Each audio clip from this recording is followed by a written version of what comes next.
안녕하세요. 오늘도 사연살롱을 찾아주셔서 감사합니다. 강서구에 살고 있는 40대 여성이에요.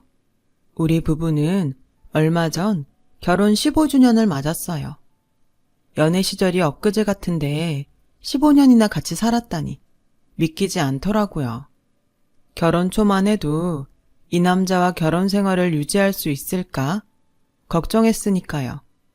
그건 성격 차이나 시댁과의 문제 때문이 아닌 바로 남편의 외모 때문이었죠. 남편이 키도 크고 잘생겼거든요. 주위에서 남편 얼굴 뜯어먹고 살 거냐는 말을 자주 들을 정도로요. 솔직히 남편과 결혼을 결심한 건 잘생긴 얼굴 때문은 아닌데 말이죠. 물론 잘생겨서 나쁠 건 없지만요. 제가 처음 남편과 만난 건 24살, 봄이었어요. 대학을 졸업하고 처음 들어간 회사에 첫 출근을 하던 날 10,000원 버스 안에서였죠. 출근 첫날이라 서둘러 일찍 나섰는데도 차가 막혀서 지각을 할 판이었어요. 그런데 회사까지 새 정류장을 남겨두고 뜻하지 않은 일이 발생한 거예요. 글쎄, 누가 제 엉덩이를 기분 나쁘게 쓰다듬지 뭐예요. 처음 당하는 일이라 어떻게 반응을 해야 할지 모르겠더라고요. 불쾌하고 창피하기도 하고 심장이 쿵쾅쿵쾅 뛰어서 아무 소리도 못 내고 있었어요. 그랬더니 이 변태 자식이 아예 대놓고 제 엉덩이를 움켜쥐지 뭐예요. 도저히 참을 수가 없어서 주먹을 꽉 쥐고 돌아서서 그대로 날렸어요. 그때 제 주먹에 코를 맞은 사람이 바로 지금의 제 남편이에요. 얼마나 세게 때렸던지 코피가 주르륵 흐르더라고요. 저는 남자를 노려보며 말했어요. 내 엉덩이 만지니까 기분 좋냐, 이 변태 새끼야? 그 순간 10,000원 버스 안은 술렁이기 시작했고 사람들마다 남자를 향해 한마디씩 해댔죠. 대개가 욕설이었어요. 그러자 남자가 코피를 닦으며 그러더군요. 저 아니거든요? 정말 아니에요. 정말 억울하다고요. 억울해? 내 뒤에 서 있는 사람이 너밖에 더 있어? 어디서 뻔뻔하게 거짓말이야. 너 같은 놈은 평생 깜빵에서 콩밥이나 먹고 살아야 돼. 저를 비롯해 10,000원 버스 안의 승객들은 그 남자를 향해 경멸에 가까운 눈빛을 보냈어요. 그때였어요. 기사님이 큰 소리로 그러시는 거예요. 어떻게 경찰서에 세워줘요 말아요. 그런데 사람 마음이 참 간사하더라고요. 마음 같아선 당장 변태 자식을 경찰서로 끌고 가고 싶었지만 그랬다가는 출근 첫날부터 지각을 할 게 뻔해서 고민이 되더라고요. 그래서 결국 경찰서로 가는 건 포기하고 말았어요. 너 운 좋은 줄 알아? 첫 출근 날이라 그냥 보내주는 거니까 앞으로 내 눈에 띄면 죽을 줄 알아? 저는 남자를 노려보며 소리쳤어요. 살벌한 욕설을 섞어서요. 남자는 고스란히 그 욕을 듣고 있었죠. 그렇게 버스가 회사 앞에서 정차를 했고 저는 내리자마자 달리기 시작했어요. 근데 한참을 달리다 보니 글쎄 남자가 저를 쫓아 달려오고 있지 뭐예요. 순간 겁도 나고 이놈이 미쳤나 싶었어요. 설마 사람들 앞에서 망신 줬다고 복수하려는 거 아니야? 생각이 거기까지 이르자 경찰서에 가서 신고할 걸 그랬다는 후회가 밀려왔어요. 하지만 이미 버스는 떠난 후였고 일단은 회사 건물까지 죽기 살기로 뛰어야겠다는 생각뿐이었죠. 그렇게 달려서 회사에 도착하자마자 저는 숨을 헐떡거리며 소리쳤어요. 치안! 여기 치안이 있어요! 그 소리에 경비 아저씨가 달려왔어요. 저는 경비 아저씨 등 뒤에 숨으며 아저씨, 저 사람 성추행범이에요. 버스에서부터 저를 쫓아왔다고요. 경비 아저씨는 제 말을 듣곤 남자를 막아섰어요. 그러자 남자가 한숨을 푹 쉬더니 뭔가를 내밀더군요. 그건 다름 아닌 사원증이었죠. 영업부 직원입니다. 저 성추행범 아니에요. 저 여자가 오해하는 거라고요. 그 말에 경비 아저씨는 제게 되물었어요. 어떻게 된 거예요? 정말 성추행범 맞아요? 그러니까 저 사람이 분명 제 엉덩이를... 순간 출근을 하던 직원들의 시선은 온통 제게 쏠렸고 그 바람에 긴장한 저는 말도 제대로 나오지 않았어요. 그러자 남자는 정색을 하며 그러더군요. 100번 양보해서 성추행을 당했다 쳐요. 하지만 내가 그런 게 아니라고요. 좋아요. 내가 반드시 그놈 잡을 테니까 그때 가서 딴소리 하지 마세요. 그 순간 너무도 단호한 남자의 눈빛에 저는 압도됐고 정말 아닌가 하는 의구심마저 들더군요. 그래서 일단 얼마간의 말미를 주기로 하고는 그날 일을 마무리 지었어요. 그렇게 시끌벅적한 첫 출근을 시작으로 저의 첫 직장 생활은 시작됐어요. 하지만 집에서 회사까지 오가는 교통편은 그 버스 노선 하나뿐이었기에 다음 날도 저는 그 버스를 타야만 했어요. 한편으론 한번 그런 일이 있었는데 또 다시 당하랴 하는 안일한 마음도 있었죠. 그렇게 얼마간의 시간이 지나도록 저는 더 이상 버스에서 아무 일도 당하지 않았어요. 그래서 마음을 놓고 있던 어느 날 또다시 일이 터진 거예요. 그날도 어김없이 10,000원 버스에 실려 회사로 향하고 있었죠. 버스의 움직임에 따라 사람들이 떠밀리던 찰나 제 가슴 쪽으로 뭔가 닿는 느낌이 들었어요. 겁에 질려 비명도 지르지 못한 채 온몸이 굳어버렸죠. 그때였어요. 잡았다 이놈. 제 등 뒤에서 그 남자 목소리가 들리지 뭐예요. 돌아보니 지난번 남자가 누군가의 손을 잡고는 죽일 듯 노려보고 있더라고요.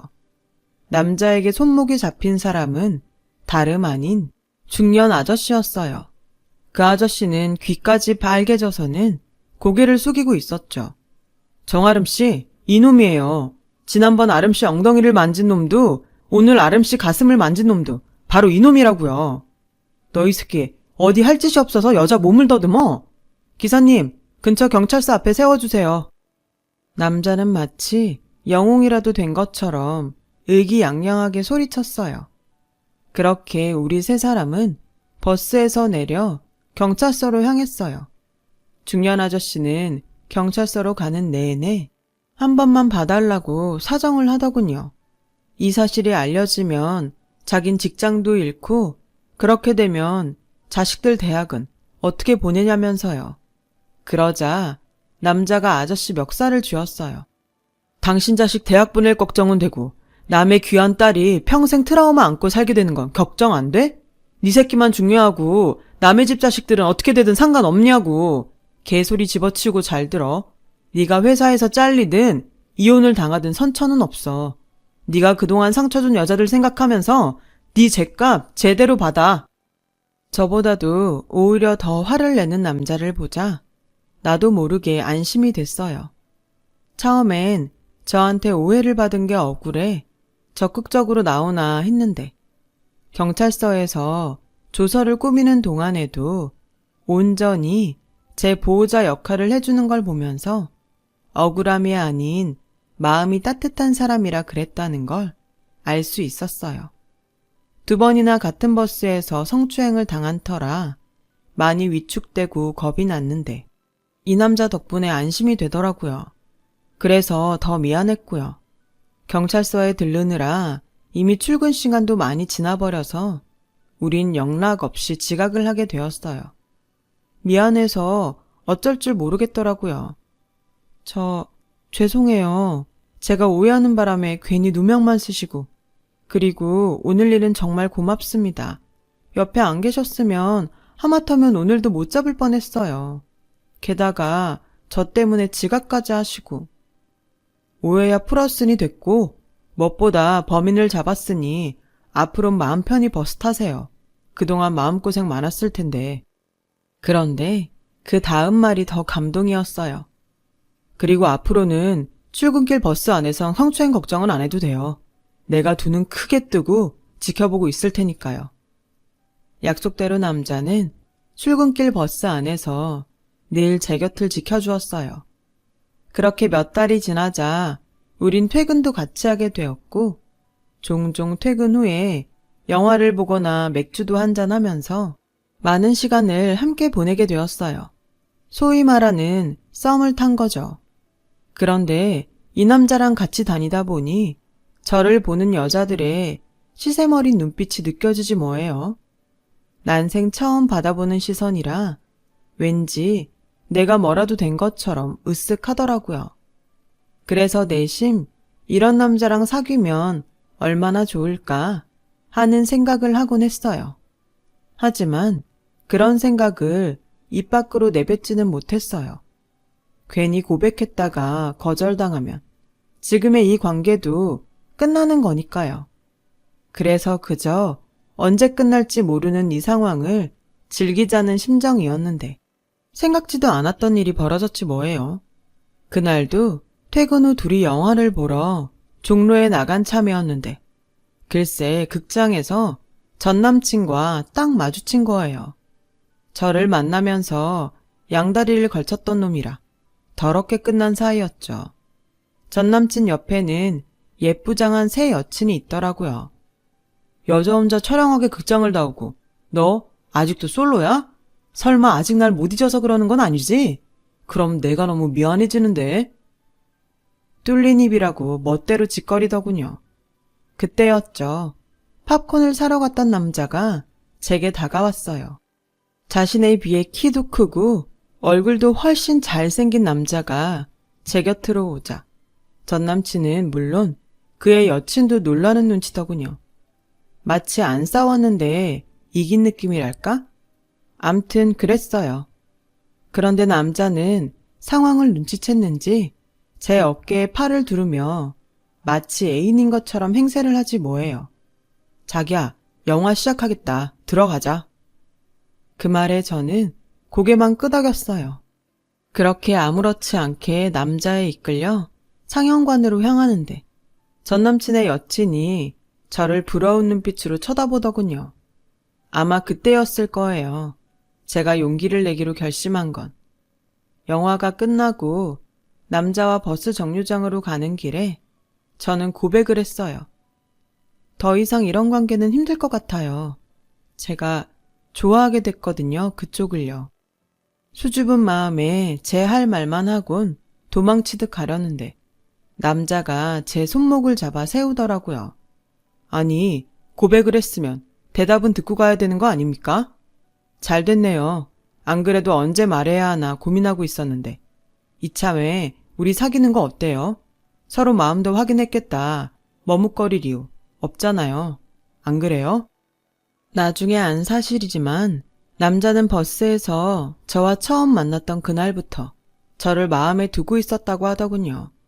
성추행범으로 물리는 바람에 상황이 꼬여서 관계가 틀어지면 어쩌나 많이 걱정했다고요. 다행히 진범을 잡아서 관계가 회복됐고 그날 이후 연애하는 기분으로 저랑 만날 수 있어서 좋았다나요. 그러니까 우리 정식으로 사귀자고요. 이미 연애는 시작된 기분이지만. 남자는 멋쩍게 웃으며 말했어요. 그렇게 오늘부터 1일이 시작된 거죠. 따지고 보면 그날 이후 특별히 달라질 건 하나도 없었어요. 사귀기 전에도 출퇴근을 이미 같이 했고 영화도 보고 술도 마시고 남들 데이트하는 것처럼 다 하고 지냈으니까요. 그래도 확실히 사귀게 되자 기분은 전과는 확연히 달랐어요.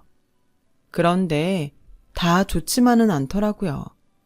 전에는 멋진 남자랑 같이 다니는 덕분에 여자들의 부러움 가득한 시선을 받는 게 좋았는데 어느 순간부터 그 시선이 걱정으로 변해버렸거든요. 이 남자는 여자들한테 인기가 많았어요.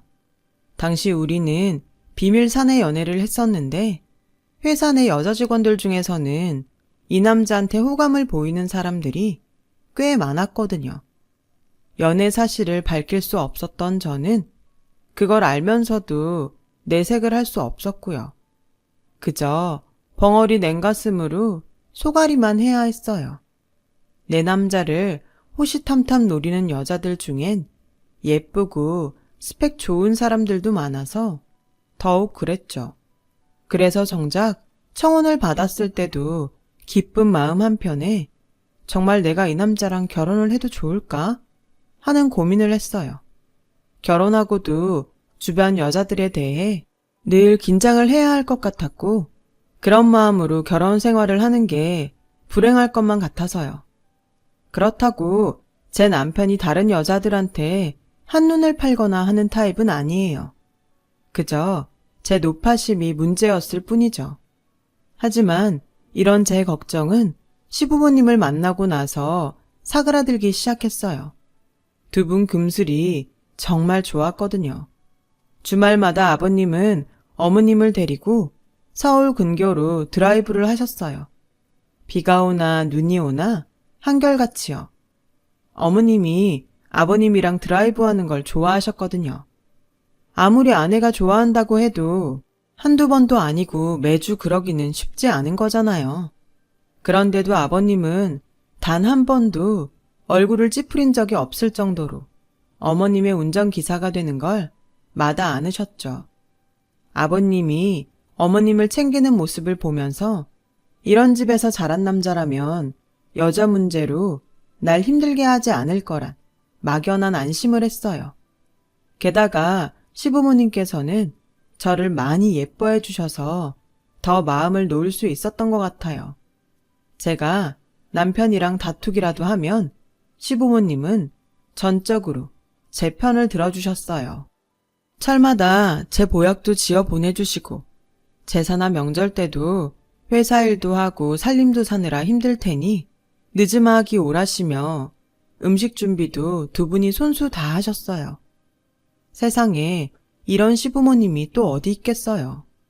그런데 이렇게 저를 예뻐해 주시던 시부모님이 1년 터울을 두고 세상을 떠나셨지 뭐예요.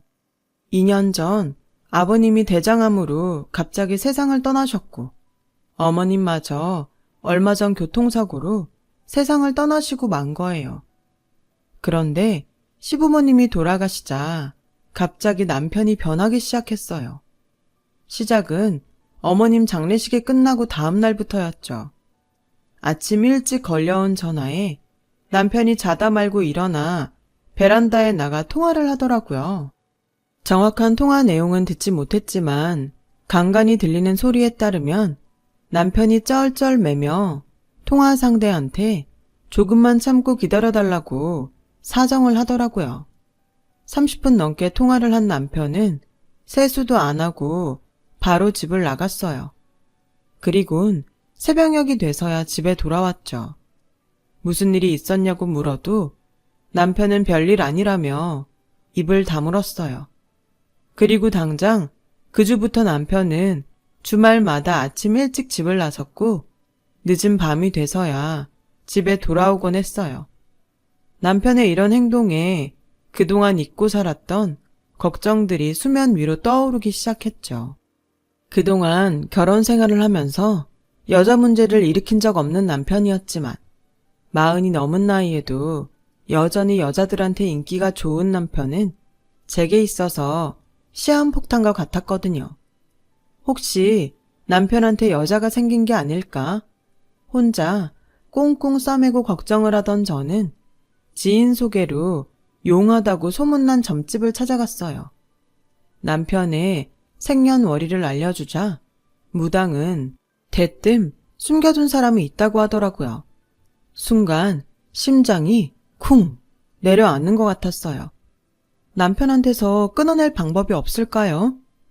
간절한 마음에 무당한테 물었더니 고개를 가로저으며 그러더군요. 안 돼. 이건 구슬해도 못 끊어. 받아들이고 사는 수밖에. 혹시나 하는 마음이 있었던 터에 무당한테 그런 말을 듣고 보니 온몸의 기운이 쭉 빠지면서 모든 의욕이 사라지더군요. 남편은 이런 저를 보고는 장례를 치르느라 몸이 상한 거 아니냐며 한약이라도 지으러 가자고 하더군요. 그런 말을 하는 남편을 보니 정말 구역질이 날 정도였어요. 믿는 도끼에 발등 찍힌다는 말을 이렇게 실감하게 될 줄은 몰랐거든요. 그렇다고 지금에 와서 이혼을 한다는 건 더더욱 생각하기 힘들었어요. 몇 년 전 다니던 직장을 그만둔 데다 초등학생과 중학생인 두 딸의 미래를 생각하니 선뜻 이혼 소리를 낼 수 없었거든요. 그리고 무엇보다도 그동안 남편과 살아온 제 인생이 허무하게 무너지는 게 참을 수가 없어서 도저히 그럴 수가 없었죠. 그래서 직접 내 눈으로 확인을 해야겠다 생각했어요. 그래서 토요일 아침 일찍 집을 나서는 남편을 뒤따라갔어요. 남편은 한참을 달리다가 고속도로 휴게소에서 호두 과자며 이런저런 먹거리를 하나름 사들고는 다시 차에 오르더군요. 내연녀에게 줄 간식 같았어요. 그 모습을 보니 피가 끓는 것 같았죠. 그리곤 다시 한참을 달려갔고 그러다가 남편의 차는 서울에서 꽤 떨어진 경기도 외곽의 외진 병원 앞에서 멈췄어요. 저는 택시비를 지불하고 남편을 뒤쫓아 병원 안으로 들어갔죠. 가보니 남편은 면회실에서 누군가를 기다리고 있더라고요. 아마도 내연녀가 병원에 입원 중인 모양이었어요. 그리고 잠시 뒤 남자 간호사와 함께 누군가 남편 앞으로 다가왔는데 맙소사, 남편과 똑같이 생긴 남자더라고요. 남편이 쌍둥이라는 말은 들은 적이 없던 터라 저는 하마터면 소리를 지를 뻔했지 뭐예요. 여자가 아닌 건 다행이었지만 쌍둥이 형제가 있다는 걸 결혼기간 내내 숨기고 있었다는 배신감은 또 다른 분노를 일으켰어요.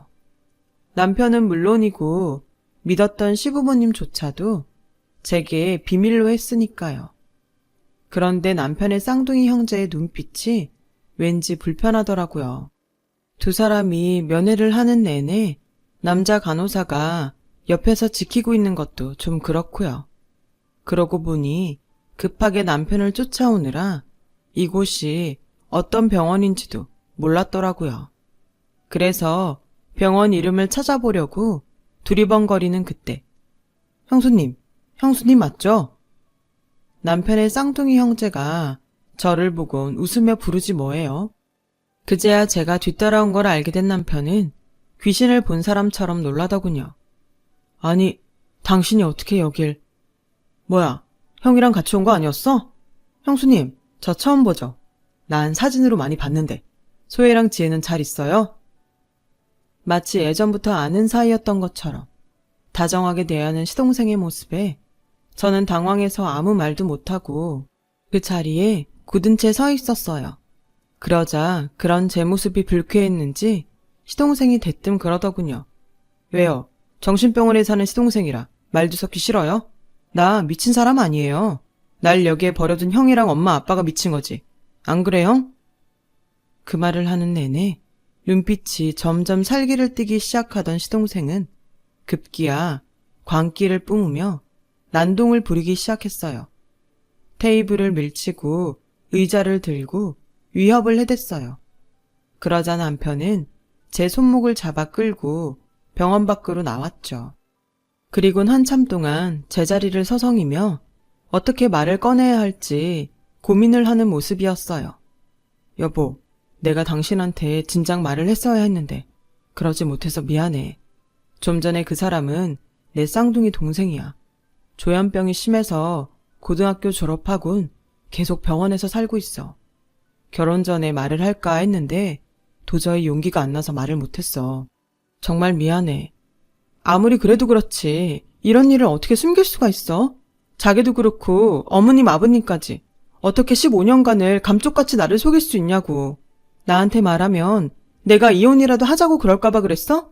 왜 날 이렇게 나쁜 사람을 만들어? 난 이런 줄도 모르고 당신한테 여자가 생긴 건 아닐까 의심했단 말이야. 내가 어떤 심정으로 여기까지 왔는지 알기나 해? 저는 서운한 마음에 감정이 복받쳐서 주저앉아 울고 말았어요. 남편은 그런 저를 안아주며 연신 미안하다는 말을 했어요. 그런 남편을 보니 위로받아야 될 사람은 내가 아닌 남편이란 생각이 들더군요.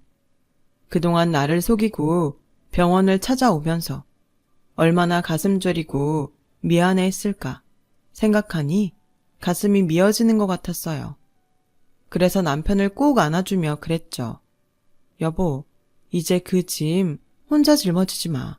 우린 부부잖아. 그동안 날 속인 건 괘씸하지만 그 마음 아니까 더 이상은 말 안 할게. 대신 앞으로는 혼자 여기 오지 말고 나랑 같이 오자. 당신 동생이기도 하지만 나한텐 시동생이기도 하잖아. 응? 그 짐 나랑 같이 짊어지자. 난 당신 혼자 힘든 거 싫어. 그래 줄 거지? 제 말에 남편은 눈시울이 붉어지더니 이내 아이처럼 엉엉 울기 시작했어요. 저는 그런 남편의 등을 쓰다듬어 주며 한참을 다독여 주었어요. 그동안 이 남자가 얼마나 힘들었을까 생각하니 가여워서 마음이 아팠어요. 집으로 가는 길에 차 안에서 남편한테 물어보니 그동안은 시부모님께서 주말마다 면회를 다니셨다고 하더군요. 시부모님의 주말 드라이브는 병원에 있는 작은 아들 면회를 위한 거였죠. 오랜 시간 며느리한테도 말 못하고 꽁꽁 숨겨야 했던 두 분은 또 얼마나 괴로우셨을지 마음이 찡했어요. 그건 부모님이 두 분 다 돌아가신 이후로 동생의 면회를 맡아야 했던 남편도 마찬가지였어요. 이런 남자를 무당 말만 듣고 바람남 남편으로 오해를 했다니 창피하더군요. 그래도 무당 말이 다 틀린 건 아니었죠. 남편과 절대로 끊을 수 없는 사이란 건 맞았으니까요. 결국 용하다는 무당 말은 반은 맞고 반은 틀린 셈이에요. 그렇게 남편의 외도 추격전은 엉뚱하게 끝이 났고 그 후로 우리 부부는 시부모님이 그러셨던 것처럼 주말마다 드라이브를 나섰어요. 이런 우리 부부를 보고 중학생 큰 딸은 이러다가 늦둥이 막내 동생을 보는 거 아니냐며 놀려대더군요. 남편과 저는 그런 딸들의 우스갯소리를 들으며 여전히 주말 외출을 하고 있어요. 생각 같아선 두 딸들한테 삼촌의 존재를 알리고 싶긴 하지만 시동생 상태가 심각해서 그러긴 힘들 것 같아요. 나중에 두 딸이 이 사실을 알게 된다 해도 제가 그랬던 것처럼 딸들도 이해해 줄 거라고 믿어요. 아픈 둘째 아들 때문에 평생 마음에 빚을 지고 사셨던 시부모님과 가족들에게도 말 못하고 부모의 짐을 떠안아야 했던 제 남편을 생각하면 여전히 마음 한편이 아려와요. 그래서 앞으로도 묵묵히 가족과 동생을 지켜내고 있는 듬직한 내 남편을 누구보다 아끼고 사랑해줄 생각입니다. 아내의 이름으로 말이죠. 긴 사연을 들어주셔서 감사드려요. 소중한 가족과 행복한 하루 되시길 바랍니다. 여러분, 사연 댓글에 응원과 현명한 조언 부탁드려요. 좋아요와 구독은 저에게 큰 힘이 됩니다. 오늘도 좋은 일 가득하세요.